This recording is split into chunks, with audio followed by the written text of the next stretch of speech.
السلام عليكم ورحمة الله وبركاته. طبعا يا اخواننا، امس اخونا السوداني اللي اتعمل فيه المقلب في السعودية طلع في مقطع فيديو وكلم وقال الفيديو وصل لزوجته لاولاده، وزوجته طالبة الطلاق واولاده فقدوا الثقة فيه. بس ترى انسان وقاعد وجاي يتطلب الرزق لعيالي، والله طبق فوقي منظر خسر علي الدنيا كلها، وخسر علي بيتي هناك مع عيالي مع اخواني مع هناك. دحين حتى اولادي اقسم بالله خلق لي معاهم مشكله، ما اقدر اكلمهم في التليفون. فردة فعلهم والله طبيعية يا اخواننا، لانه الفيديو انتشر وبالتأكيد تاني زوجته ما حتثق فيه لانه شافوه انت خطيت النية الكعبة. حتى اولاده برضه يا اخواننا اكيد الثقة في ابوهم فقدوها. فدي الحاجة اللي كنا خايفين انها تحصل لكن حصلت، لانه احنا اتداولنا الفيديو بشكل مبالغ فيه. كل السودان تقريبا شاف الفيديو وعلق في الفيديو وعمل ردة فعل في الفيديو، فلذلك الفيديو انتشر في السودان. فنحن لانه السودانيين بنمسك في الحاجه، يعني الناس لو لقت حاجه ما بتخلي الحاجه تمر مرور الكرام. نفس الفيديو ده يتعمل في يمني وفي باكستاني، ما شفنا دوله من الدولتين ديل عملت ردة فعل زي ما عملتها السودان. لكن فلنفترض انه نحن يعني بنغير على بلدنا وبنهتم بكل التفاصيل. وبرضه شفنا الزول بتاع المقلب اليمني، هو اتضح انه يمني ما سعودي، برضه قام طلع في مقطع فيديو وقام ذكر بعض المبررات، يعني انه هو استأذن من الزول ده وما قاعد ينشر اي مقطع بدون ما يستأذن من الزول.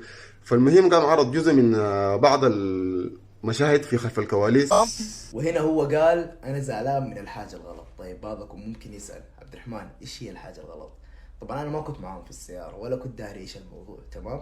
ولكن لما جيت منتجت انا صراحه والله ما ودي افضح، اقسم بالله ما ابغى افضح الرجال ولا ودي يعني برضو المشاهد دي يعني ما كانت كافيه انه شنو يثبت انه زول اخذ موافقته، لانه السوداني ده ظاهر انه ما بيعرف اي حاجه عن السوشيال ميديا. فحتى قام يتكلم معه وقال له ما تعرض اي حاجه بتجيب لي مشاكل او فضيحه، قال له ما هعرض اي حاجه. فلكن اليمني اكتفى بانه يعرض بعض المقاطع دي عشان يضحك الناس ويجيب مشاهدات.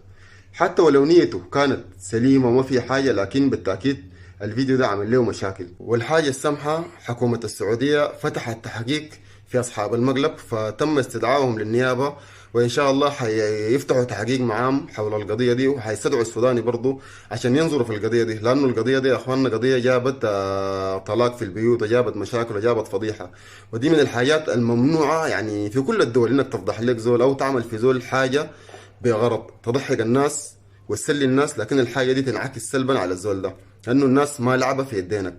ففتحوا تحقيق معاه وحيستدعوه، وبيتمنى انه يعني الزول ده يكون عبرة لغيره، وبيتمنى انه يغرموه ويعوض السوداني، رغم انه التعويض في الحتات دي ما حيساوي حاجة، لانه الزول يعني انكشف للعالم كله، والثقة بينه وبين زوجته ما موجودة، والحاجة دي جابت له طلاق. حتى يعني تاني الثقة بينه وبين أهله وبين معارفه ما حتكون موجودة، على الرغم من انه المقلب ده يعني هو كان ما عارف انه ده مقلب وتصرف تصرف طبيعي، لكن برضه يعني الفيديو ده انعكس له سلبا على حياته. يتمنى من الزول ده انه يتعس من الفيديو ده، فدي حاجه ربنا ارادها كده يعني انه تنكشف، فده غضب الله وغضبه.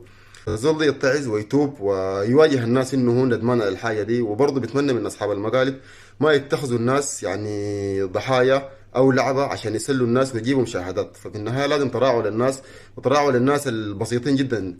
معلش لو الزول يعني عنده علاقه مع التغنيه وعارف الحاجات دي بتوصل لوين، لكن انسان يكون بسيط ما عارف اي حاجه فتستغله وتعرض الفيديوهات عشان تجيب له مشاكل، دي من الحياه المرفوضه شديد. فبتمنى من الناس كلها تتعظ